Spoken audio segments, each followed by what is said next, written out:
그들이 말하기를 가령 사람이 그의 아내를 버림으로 그가 그에게서 떠나 타인의 아내가 된다 하자 남편이 그를 다시 받겠느냐? 그리하면 그 땅이 크게 더러워지지 아니하겠느냐 하느니라.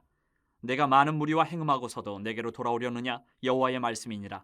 내 눈을 들어 헐벗은 산을 보라. 내가 행음하지 아니한 곳이 어디 있느냐? 내가 길가에 앉아 사람들을 기다린 것이 광야에 있는 아라바 사람 같아서 음란과 행악으로 이 땅을 더럽혔도다. 그러므로 단비가 그쳤고 늦은 비가 없어졌느니라. 그럴지라도 내가 창녀의 낯을 가졌으므로 수치를 알지 못하느니라.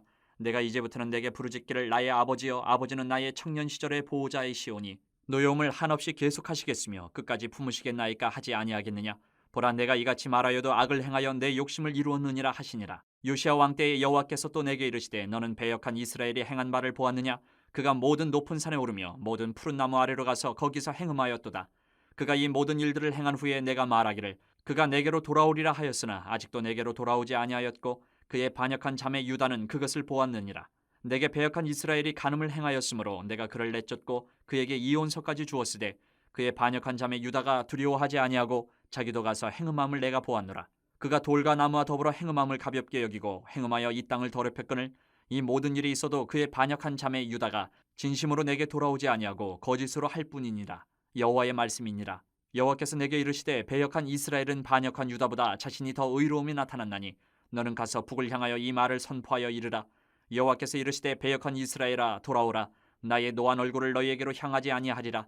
나는 긍휼이 있는 자라 노를 한없이 품지 아니하느니라. 여호와의 말씀이니라. 너는 오직 내 죄를 자복하라. 이는 내 하나님 여호와를 배반하고 내 길로 달려 이방인들에게로 나아가 모든 푸른 나무 아래로 가서 내 목소리를 듣지 아니하였음이라. 여호와의 말씀이니라.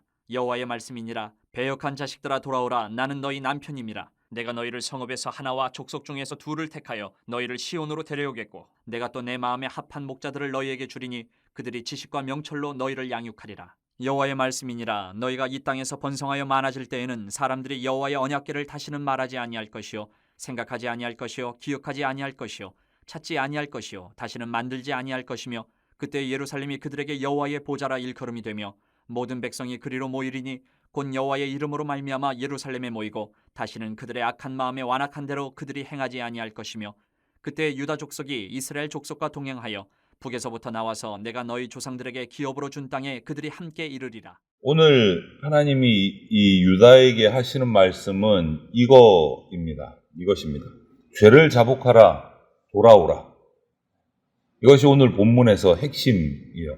죄를 자복하라, 돌아오라. 하나님은 어떤 종교적인 예식, 의식보다는 우리와 하나님과의 관계, 인격적인 관계를 중요하게 생각하십니다. 오늘 본문을 보니까 유다 백성은 하나님이 주신 땅에서 삽니다. 가나안 땅에서 살면서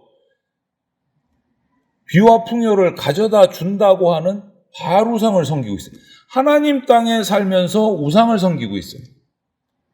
그러다가 아무렇지도 않게 또 예루살렘 성전에 와서 하나님께 제사도 드려요. 입으로는 하나님을 오늘 본문에 보니까 나의 아버지, 나의 청년 시절의 보호자 이렇게 불러요, 하나님을. 그런데 입술로는 그렇게 하나님을 이야기하는데 삶에서는 하나님의 뜻은 아무 안중에도 없고 생각도 없고 그냥 자기 욕심 채워줄 우상을 섬기고 있는 거예요. 그러다가 또 제삿날 되면 와서 하나님 앞에 제사도 드려요. 그리고 또 우상도 섬겨요. 오락가락하는 거예요. 이것을 오늘 본문에서 이렇게 비유합니다. 마치 배우자가 온갖 사람을 신혼집에 들여서 침소해서 같이 동침하면서 침소를 더럽히다가 배우자가 돌아오면 부끄러운 줄도 모르고 또 남편에게 사랑을 속삭이는 거예요. 정말 더러운 모습이잖아요. 하나님이 어떻게 그런 유다의 고백, 예배, 기쁘시게 받으실 수가 있겠어요? 그러실 수가 없는 거죠. 우상 열심히 섬기다가 명절 되면 또 하나님 앞에 제사드려요. 그 예배가, 그 제사가 하나님이 받으실 수 있을까? 하나님 아마 배신감에 그냥 몸서리 치셨을 거예요. 이렇듯이 하나님과 우리와의 그리스도인과의 관계는요, 종교적인 행위나 예배나 이런 것들도 필요하지만 그것은 겉으로 드러나는 모습뿐이고 정말 중요하게 보시는 것은 일상의 삶 속에서 저와 여러분의 마음가짐, 생각, 이 누구와 관계를 맺고 있느냐? 이것이 더 중요하다. 하나님 앞에서. 하나님과 관계를 맺으면서 살아가고 있느냐? 다른데 관심을 가지고 살아가고 있느냐? 오늘 우리가 봐야 될 것은 오늘도 말씀하세요. 하나님이 심판한 자들을 보면서 교훈을 얻어야 돼요. 유다는 북이스라엘이 벌써 하나님의 심판을 받아서 멸망한 것을 봤어요. 역사 속에서. 우상 숭배하다가 하나님의 심판을 받아서 멸망해버린 것을 봤어요. 눈으로 뻔히 보고 있었어요. 아, 저렇게 하면 안 되구나. 이거 깨달아야 되잖아요. 심판받는 거 보면 교훈을 받아야, 저러면 안 되겠구나.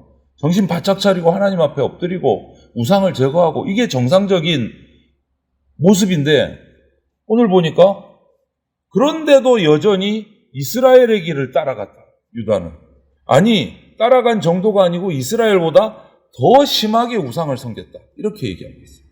겉으로는 하나님을 섬기는 듯 보였지만 전부 다 거짓이었다. 겉으로만 섬기는 척, 겉으로만 예배하는 척 했다. 삶은 없었다. 우리 사자성어처럼 타산지석이 돼서 이스라엘이 망하는 모습을 보면서 교훈을 얻어서 바른 길로 가야 되는데 그러지 못했다.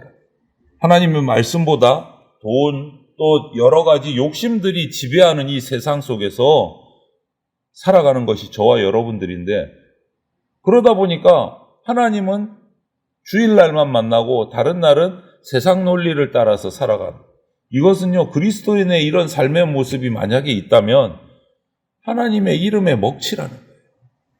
하나님을 모욕하는 겁니다. 그런데 한번 살펴보세요.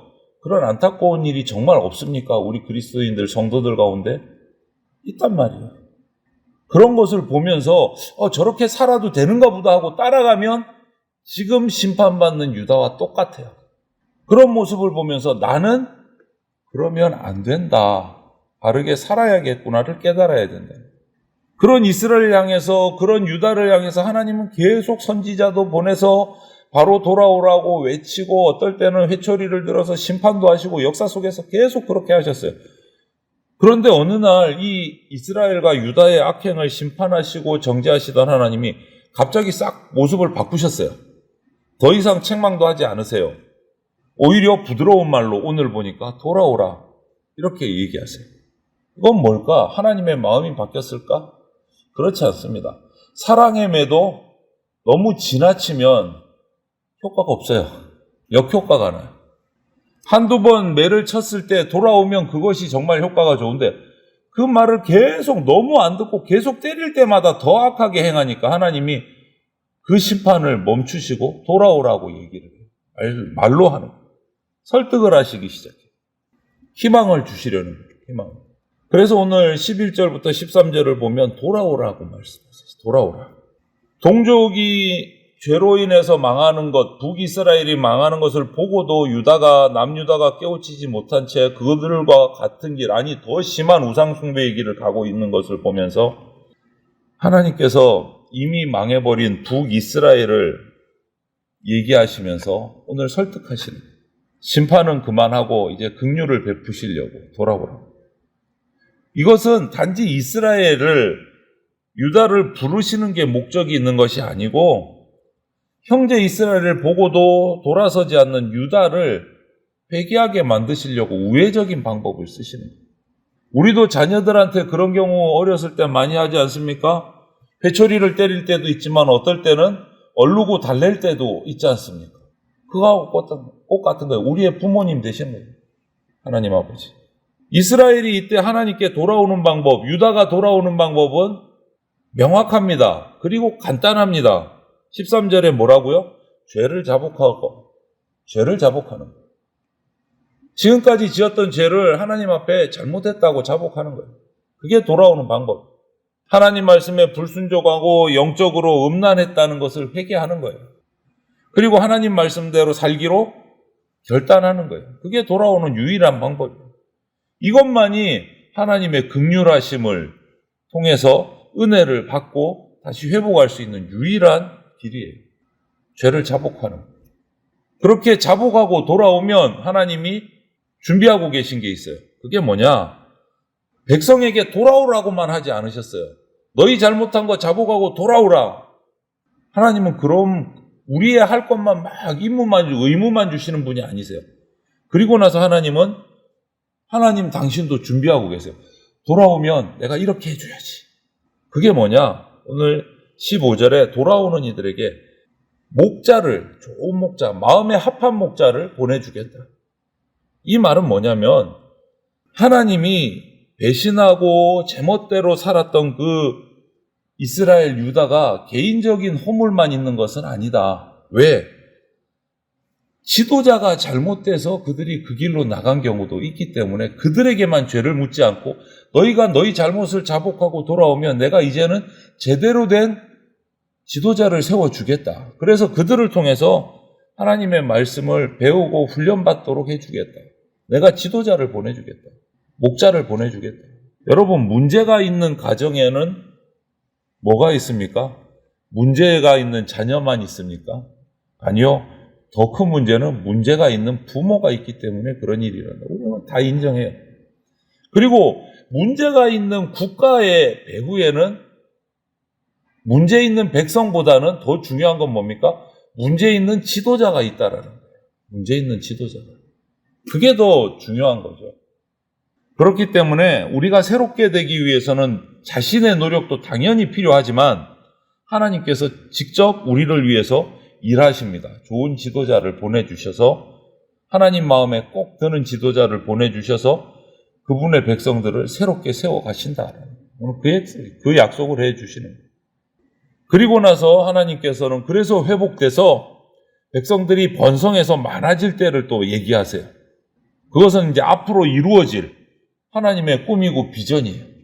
하나님의 백성들이 돌아와서 이제 성장하고 크게 왕성해질 때, 지금은 비록 하나님을 배신해서 심판받기 직전에 지금 턱이 딱 걸쳐 있지만 앞으로 자기 잘못을 깨닫고 회개하고 돌아와서 하나님의 그 말씀을 청종하면서 순종하면서 살 때 이 땅에 어떤 일이 일어날 것인가?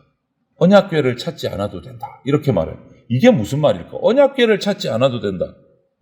이전까지는 하나님 앞에 나아가려면 성전에 와서 제사장을 통해서 하나님 앞에 제사를 드리고 또 대제사장이 대신 나가서 1년에 한 번 대속제일 때 언약궤가 있는 지성소에 들어가서 하나님 앞에 죄사함을 받고 와야 돼요. 이 절차가 중간 단계가 있었어요. 그런데 이제 그 언약궤가 필요 없다. 앞으로는.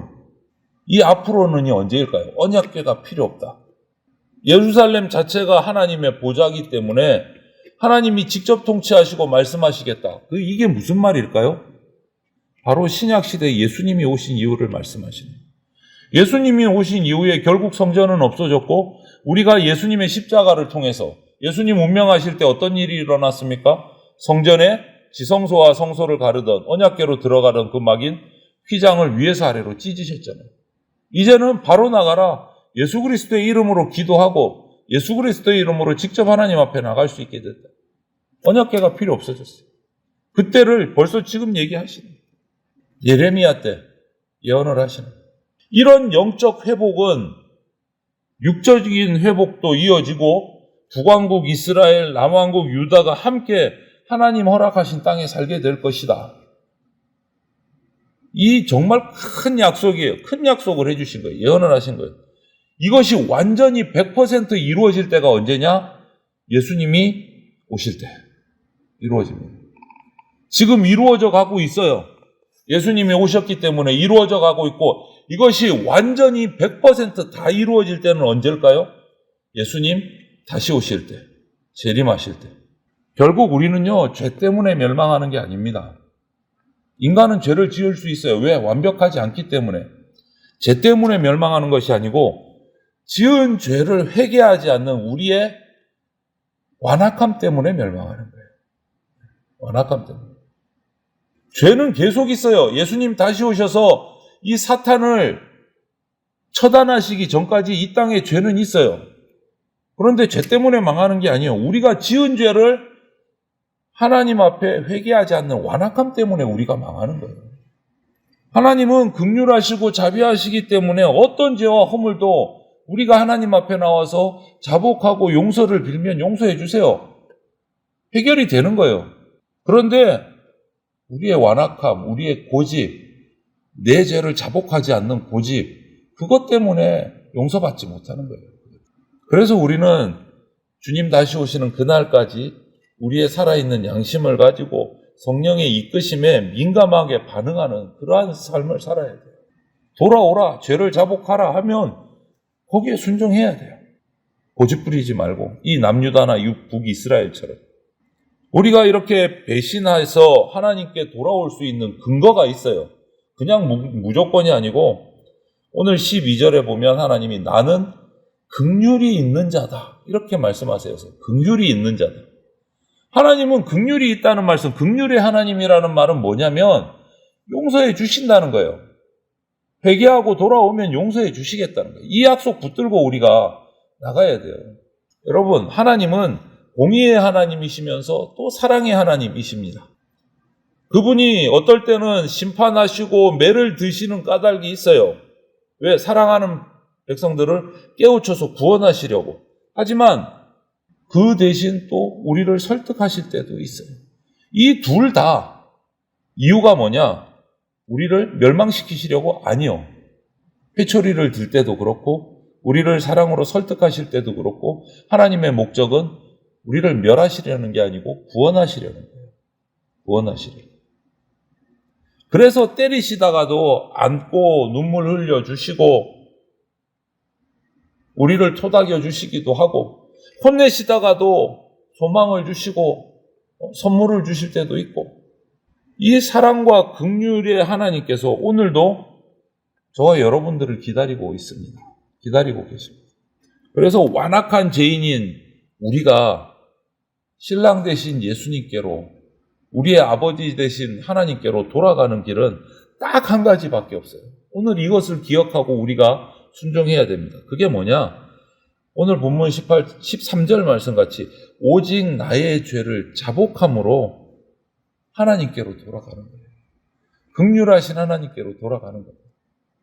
저와 여러분들이 이 말씀처럼 오직 나의 죄를 자복함으로 하나님께로 돌아서는 그러한 저와 여러분이 되어서 하나님 아버지의 한량없는 사랑과 은혜를 누리는 삶을 우리가 살아갈 수 있게 되기를 주님의 이름으로 축원을 드립니다. 아멘.